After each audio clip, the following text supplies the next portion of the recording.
Imagine waking up one day to find that everything you've ever believed in, your morals, your values, your purpose, was all an illusion.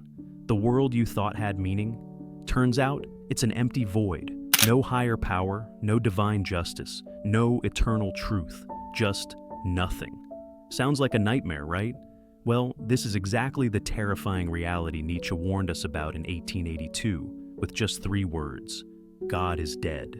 But what did he mean? This wasn't an attack on religion, it was a warning. Nietzsche was talking about the collapse of meaning itself. For centuries, humans found purpose in religion. But what happens when that foundation vanishes? When everything you've built your life around crumbles?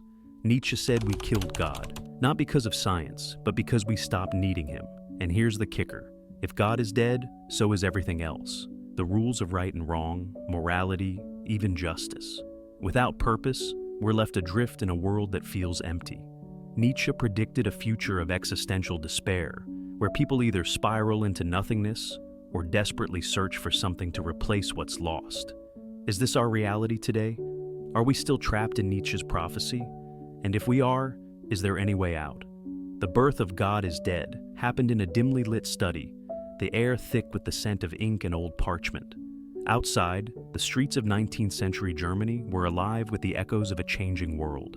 Factories roaring, science unraveling ancient beliefs, and philosophy tearing apart the very fabric of morality. In the middle of it all, a lone man sits hunched over his desk, feverishly writing words that will shake the foundation of human thought. His name? Friedrich Nietzsche. His words, God is dead. And he pauses for a moment, gripping his pen as if even he is overwhelmed by the weight of what he has just written. He knows that these words will not just spark debate, they will set the world on fire. To understand why Nietzsche uttered these infamous words, we have to step back into his world, a world at war with itself. Europe in the late 19th century was undergoing a radical transformation. Science had begun to strip away the mysteries of the universe. Darwin's theory of evolution had shattered the belief that humans were divinely created. The Industrial Revolution had turned the old world into a machine-driven empire. Faith, once the heartbeat of civilization, was fading. For centuries, religion was the foundation of morality, purpose, and truth. But now doubt was creeping into the hearts of people. Science explained life in ways that did not require God. Society was evolving beyond the moral codes dictated by ancient scriptures. Nietzsche saw what many refused to acknowledge. The world no longer needed God. But this was not something to celebrate. This was a crisis. Nietzsche was not an atheist in the modern sense. He was not just rejecting God, he was mourning his death. Imagine a child realizing for the first time that Santa Claus is not real. That moment of shock, betrayal, and emptiness. Now amplify that feeling 1,000 times. That was Nietzsche's vision for the world. He was not saying God never existed. He was saying we have killed him. And in doing so, we have left ourselves stranded with no moral compass, no ultimate truth, no meaning. Nietzsche saw himself as a prophet, screaming into the void, warning humanity about the disaster ahead.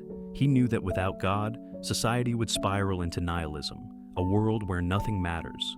People would replace religion with blind consumerism, political fanaticism, or shallow pleasure, desperately trying to fill the void. But here's the heartbreaking part.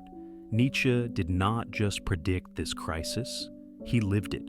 A genius ahead of his time, he spent his final years in solitude, misunderstood, battling both illness and madness. He was a man burdened with knowledge too terrifying for his time. His words would go on to inspire generations. But in his own lifetime, he was ridiculed and dismissed. Can you imagine the frustration, knowing you have uncovered a truth so powerful, so dangerous, that the world is not ready to hear it, watching as society sleepwalks into the abyss, unable to stop it? Nietzsche was that man, a lone voice in the dark. And as he sat there, staring at those words, God is dead, he knew that history would never be the same again. The psychological impact of God is dead. Imagine this. You are standing on the edge of a vast, endless abyss. You look down, expecting to see something, anything, but there's nothing. No ground beneath your feet, no light to guide you, no voice to tell you which way to go, just a terrifying emptiness. Now, imagine that abyss is inside your mind. For centuries, religion acted as humanity's safety net. It gave us purpose, told us what was right and wrong, and promised us that no matter how chaotic life seemed, there was meaning behind it all, a divine plan, a higher purpose. But then, Nietzsche came along and ripped the safety net away. And the question that remained was, what happens to a mind when everything it once believed in is suddenly gone? Psychologists today call it an existential crisis.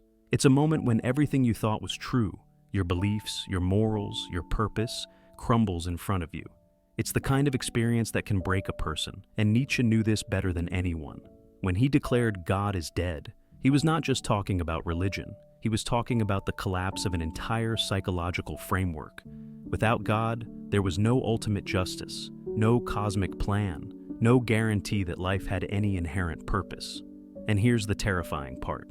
Most people are not prepared for that kind of freedom. At first, the idea of a world without God might sound liberating. No rules, no divine judgment, just pure, unrestricted freedom. But freedom without direction is like drifting in an ocean without a map. For many, this realization is overwhelming. Without a higher power defining morality, who decides what's right or wrong? Without a divine plan, what's the point of suffering? Without the promise of an afterlife, why does anything matter? This is not just a theoretical problem, it's a psychological nightmare. In Nietzsche's time, people still clung to the remnants of religion. But today, we are living in the world he predicted. A world where traditional beliefs are fading, and people are left to navigate meaning on their own. Depression, anxiety, and nihilism are on the rise. More people than ever before feel lost, disconnected, and without purpose. And maybe, just maybe, it's because we have killed the very thing that once gave life meaning. But here's the twist. Nietzsche never said that humanity could live without meaning. He knew that if people abandoned God, they would not just accept meaninglessness, they would look for something else to replace him, and that's exactly what happened. Some turned to political ideologies, treating them with the same blind faith once reserved for religion. Others drowned themselves in materialism, believing that wealth or status could give them purpose. And then, there are those who chase pleasure, constant entertainment, distractions, anything to avoid facing the void inside them. But, deep down, none of it truly satisfies. The feeling of emptiness remains because meaning can't just be replaced like a broken light bulb. It has to be rebuilt. And Nietzsche believed that only a rare kind of person could do it. A person strong enough to face the abyss without breaking. Someone who does not crumble in despair, but instead creates their own purpose. A superman. But how does one become that? And more importantly, can you? The dangerous truth of a godless world, a world without limits. Imagine a world with no divine rules, no absolute morality, no cosmic justice. What would stop someone from lying, stealing, or even killing? If there's no higher power to judge them, if there's no heaven to reward goodness and no hell to punish evil, then what's the point of being good at all? This is the terrifying question Nietzsche forced the world to confront when he said, God is dead. He was not celebrating, he was warning us. He saw a future where people, unchained from religious morality, might lose all sense of right and wrong, and history has proven him right. A world without God can be far darker than anyone imagined. One of the biggest mistakes people make about Nietzsche is thinking he was simply an anti-religion rebel. They assume he was just saying, God does not exist, so do whatever you want. But that's not what he meant. He was not just talking about religion, he was talking about the entire moral structure built around it. For centuries, humanity lived by moral systems based on religious principles. Ideas of justice, compassion, sin, and virtue. These were not just spiritual beliefs, they were the foundation of civilizations. Even atheists today live by moral standards shaped by religious history. But Nietzsche knew that once people rejected religion, they would not just abandon God, they would abandon the moral order that came with him. And that's when things get dangerous, the rise of nihilism and power struggles.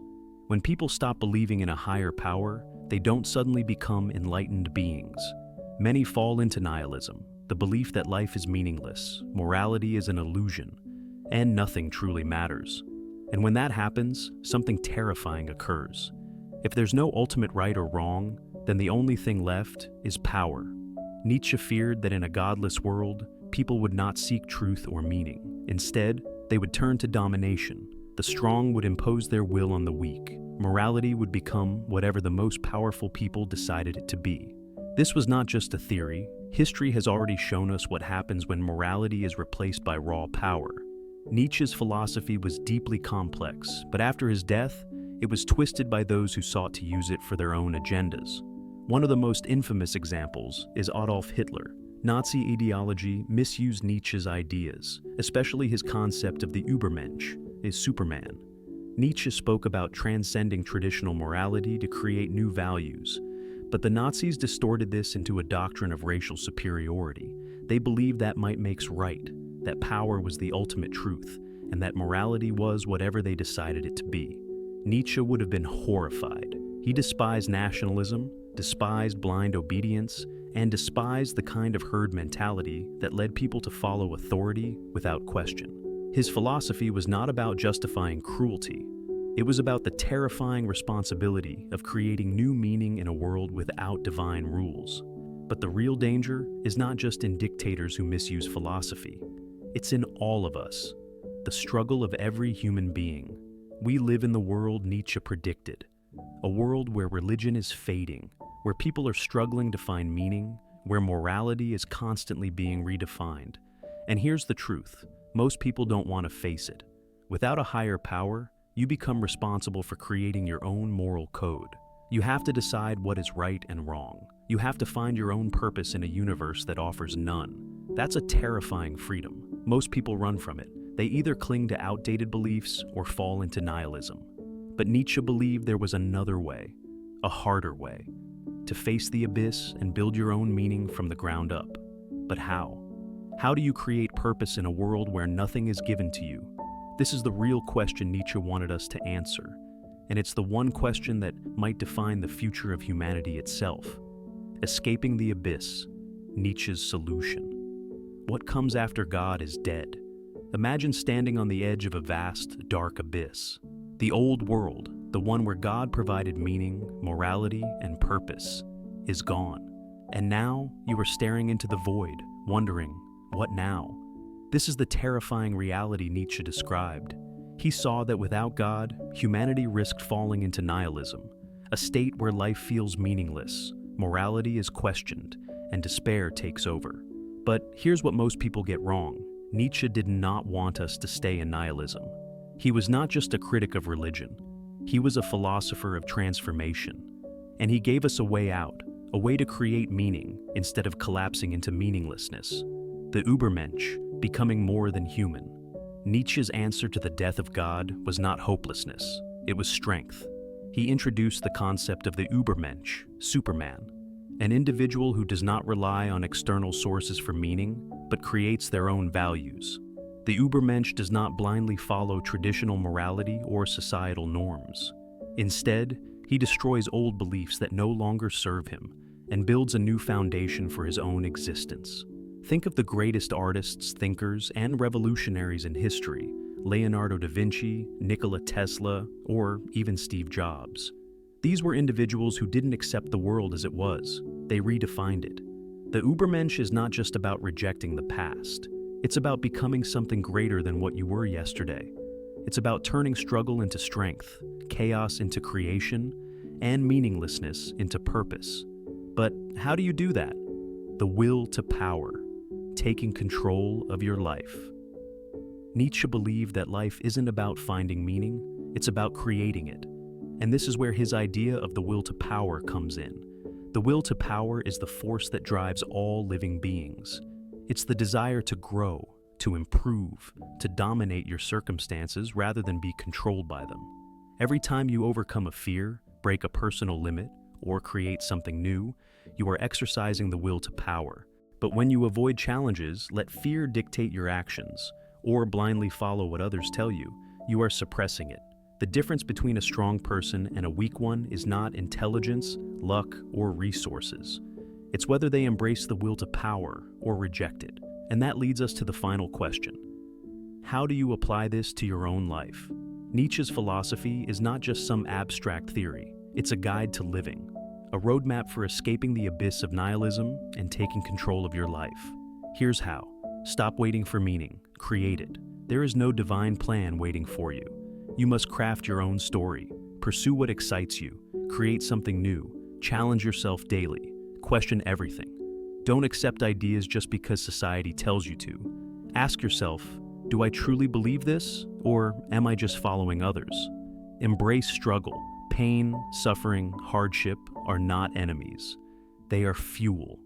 Every challenge is an opportunity to grow stronger. Break free from external validation. The Übermensch does not seek approval from others. He defines success on his own terms. Become the architect of your own morality. If the old rules no longer make sense, don't just abandon them. Replace them with something better. The final step: will you rise or fall? Nietzsche's philosophy is not for the weak. It's not a comforting lie. It's a brutal truth. If you accept it, you must take full responsibility for your life. So now you have two choices. Let the abyss consume you, believing life is meaningless, or step into the unknown and create your own path. The question is, which path will you choose? The real meaning of God is dead. Most people completely misunderstand Nietzsche's words. They think God is dead means he was celebrating atheism, mocking religion, or encouraging a world free from morality. But that couldn't be further from the truth. Nietzsche didn't declare God's death as a victory. He declared it as a tragedy, a crisis, a terrifying shift in human history. He saw that faith in God wasn't just about worship. It was the foundation of meaning, morality, and purpose for billions of people. And if that foundation collapsed, what would replace it? Nothing. That was his fear. A world without God would lead to nihilism, the belief that life has no meaning, no purpose, no truth. People would be lost, spiraling in existential despair with no guiding principles left. And that's exactly what we see today, the struggle of modern man. Look at the world around you. Depression and anxiety are at an all-time high. People are desperate for meaning, turning to social media, consumerism, or ideology to fill the void. Suicide rates are rising. A crisis of purpose is unfolding before our eyes. This is the world Nietzsche warned us about. But he also offered a way forward. He didn't want us to collapse into nihilism. He wanted us to take responsibility, to become the creators of our own meaning. If God is dead, then it's up to us to build a new morality, to rise above despair, and craft a purpose that is not handed down from the heavens, but forged from our own struggles and experiences. What this means for you, whether you believe in God or not, Nietzsche's warning applies to everyone. You can either run from the abyss, clinging to old beliefs without questioning them, or face the abyss. Accept that life has no inherent meaning and create your own. But ignoring the question is not an option. You will at some point be forced to confront the emptiness, the fact that life does not come with a pre-written purpose. The real challenge is, what will you do next? Will you let the weight of meaninglessness crush you, or will you, as Nietzsche urged, rise beyond it, become stronger, create, and define your own existence? Because in the end, God is dead is not just a statement about religion. It's a challenge, a call to action, a demand that you take control of your own destiny. So now, the question is yours to answer. Will you face the terrifying freedom Nietzsche spoke of? Will you take responsibility for your own beliefs, your own morality, your own meaning? Or will you fall into the abyss of nihilism, letting others dictate what you should believe?